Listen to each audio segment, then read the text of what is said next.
তুমি কি আমি কে, রাজাকার রাজাকার, কে বলেছে স্বৈরাচার স্বৈরাচার, এই স্লোগানে মুখরিত করলো।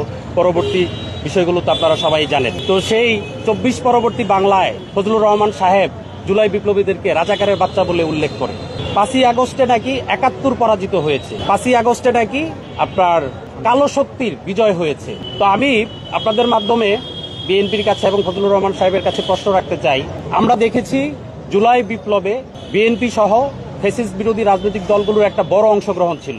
আমরা যে স্লোগান দিয়ে আজও সাইদ ওয়াসিম মুগ্ধ, শেষ হয়নি যুদ্ধ, সেই ওয়াসিম আইকনিক, আমাদের যে কয়েকজন শহীদ আছে, একজন ওয়াসিম কিন্তু ছাত্রদলের রানিং একটা পোস্টে ছিল চিটাগংয়ে। ওয়াসিম সহ ছাত্রদল যুবদল অনেক নেতাকর্মী রাস্তায় প্রাণ দিয়েছে, আহত হয়েছে, এবং বিএনপির তরফ থেকেও বিভিন্ন সময়ে বিএনপির দল করে এরকম শহীদের সংখ্যা 400 500 বা বিভিন্ন সংখ্যায় উল্লেখ করা হয়েছে।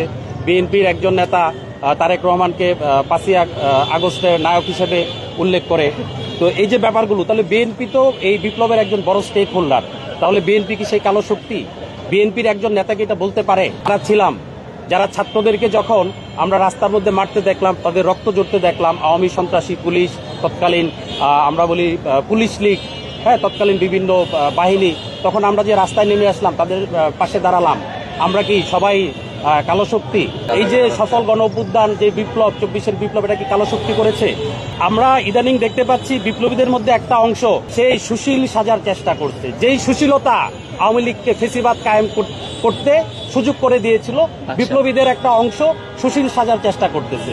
তারা বিভিন্ন মিটিং মিছিলে মানে ক্ষমতার বাগ বাটোয়ারা করার জন্য তারা সুশীল সাজতেছে। এই সুশীলতা এবং তাদের বিপ্লবের বিপক্ষে যারা অবস্থান নিচ্ছে, তাদের চুপ থাকা আওয়ামী পুনর্বাসনের পথটাকে সুগম করে দিচ্ছে। তো আজকে ফজলুর রহমান সাহেব একটা সংবাদ সম্মেলন করেছে। তো আমরা কালকে রাত 3টার আগে থেকে এখানে অবস্থান করছি। আমাদের সাথে অনেক ছাত্র জনতা ছিল। ছাত্ররা সকালবেলা তাদের স্কুল ছিল, ক্লাস ছিল, তারা চলে যায়। কিছু গ্রুপ গেছে, কিছু গ্রুপ আসছে। তো উনি 11:43 এখান দিয়ে বের হয়ে যায়। আমরা রাস্তা পার হয়ে ওনার বাসার সামনে যাই নাই। এটাকে আপনারা সারাদিন ছিলেন, হ্যাঁ, বিভিন্ন গণমাধ্যমে এসেছে যে আমরা মব করেছি। আপনারা ওনার বাসার যারা সিকিউরিটি গার্ড আছে তাদেরকে জিজ্ঞেস করেন, প্রশাসনের যে ভাইরা ছিল তাদেরকে জিজ্ঞেস করেন, আপনারা যারা ছিলেন আপনারা নিজের চোখে দেখেছেন আমরা কি মব করার চেষ্টা করেছি না শান্তিপূর্ণ অবস্থান করেছি। এবং ওনাকে নাকি হত্যার হুমকি দেওয়া হয়েছে। আমাদের কোনো বক্তব্য, কোনো কথাই কি ওনাকে হত্যার হুমকি দেওয়া হয়েছে কিনা আপনারা দেখেন। আপনারা তো অনেক কিছু রেকর্ড করেছেন, আমাদের কারো বক্তব্য ধরনের কোনো কিছু এসেছে কিনা। এবং উনি রিসেন্ট যে বক্তব্যগুলো দিয়েছে, সেই বক্তব্যের উপর উনি অনেক মিথ্যাচার করেছে। উনি রিসেন্ট যে বক্তব্যগুলো দিয়েছে, যেগুলো রেকর্ডেড, সেই বক্তব্যগুলো নিয়ে উনি আজকে সংবাদ সম্মেলনে মিথ্যাচার করেছে, শেষে মায়াকান্না করেছে, আমার বিরুদ্ধে আইনি ব্যবস্থা নিবে, আমাকে কেন মেরে ফেলার হুমকি দিবে।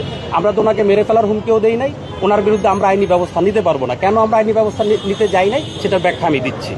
ওনার যে উক্তিগুলো ছিল, এগুলো রাষ্ট্রের ভারসাম্য নষ্ট করেছে। এইরকম ব্যক্তি রাষ্ট্রের জন্য হুমকি স্বরূপ, ক্ষতিকর।